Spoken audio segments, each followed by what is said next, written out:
जय गजानन, जय काका जी। नमस्कार साथियों, सुनंदा पंडित संत अनुभव पर आप सबका हार्दिक अभिनंदन। इससे पूर्व कि मैं अनुभव साझा करूं, आपसे नम्र विनंती है कि पसंद आने पर वीडियो को YouTube पर लाइक करें, शेयर करें, चैनल को सब्सक्राइब करें, बेल आइकॉन अवश्य दबाएं, जिससे नए वीडियो के नोटिफिकेशंस आपको मिलते रहें।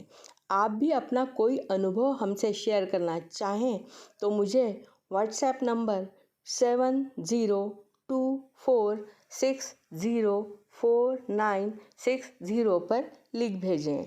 आपका अनुभव डिस्क्रिप्शन बॉक्स में दी गई मेल आईडी पर भी हिंदी, मराठी या इंग्लिश में लिखकर भेज सकते हैं। आपका अनुभव शेयर करने में हमें खुशी होगी। तो चलिए आज के अनुभव की शुरुआत करते हैं।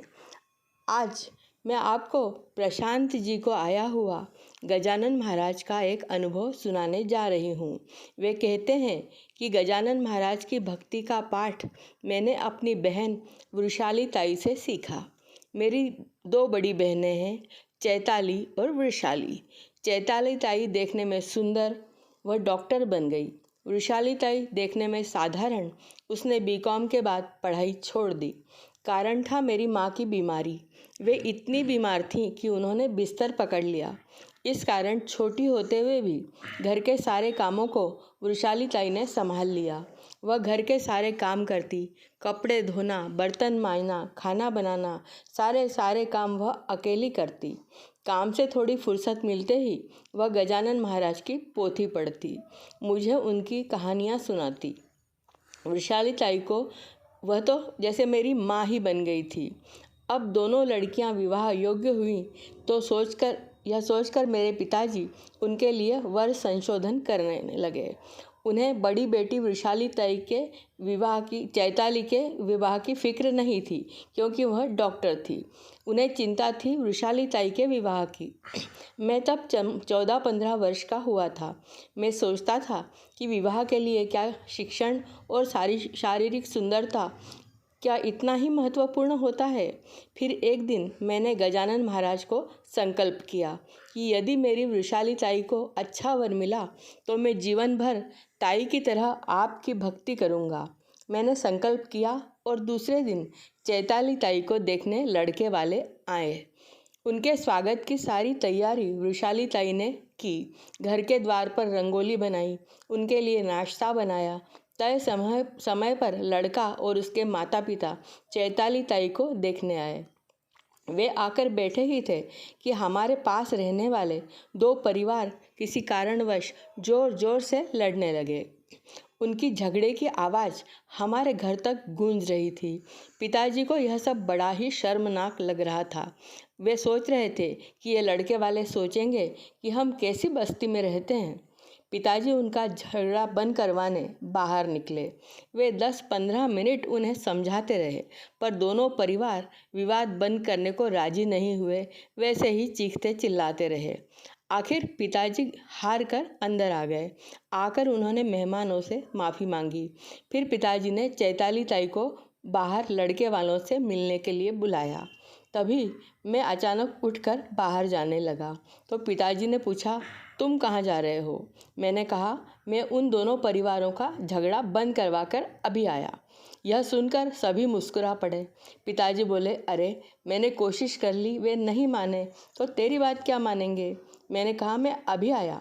मैं बाहर गया और 2 मिनट में लौट आया। बाहर चीखने झगड़े की आवाज़ें बंद हो चुकी थी। एकदम शांत वातावरण हो चुका था। सभी को बड़ा आश्चर्य हुआ।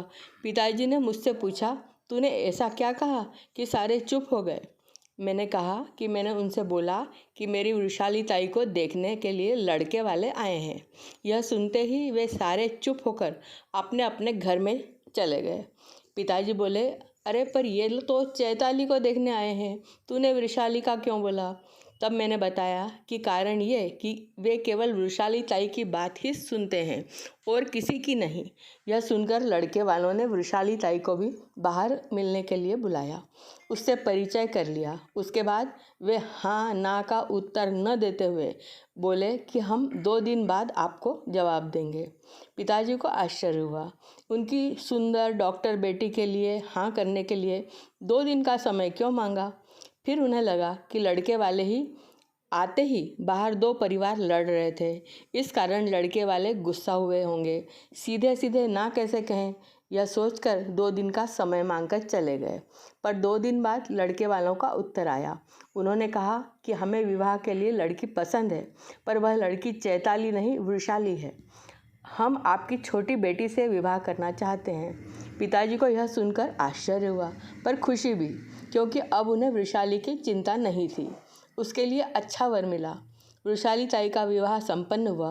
विवाह के बाद जब वृषाली ताई ने अपने ससुराल वालों से पूछा कि मेरी बहन के बदले आपने मुझे क्यों पसंद किया, तो वे बोले, जब तुम्हारा भाई लगातार चलने वाला विवाद तुम्हारा नाम लेकर मिटाकर आया, हमें तुम्हारे सबसे सामंजस्य बनाने वाले स्वभाव का पता चला।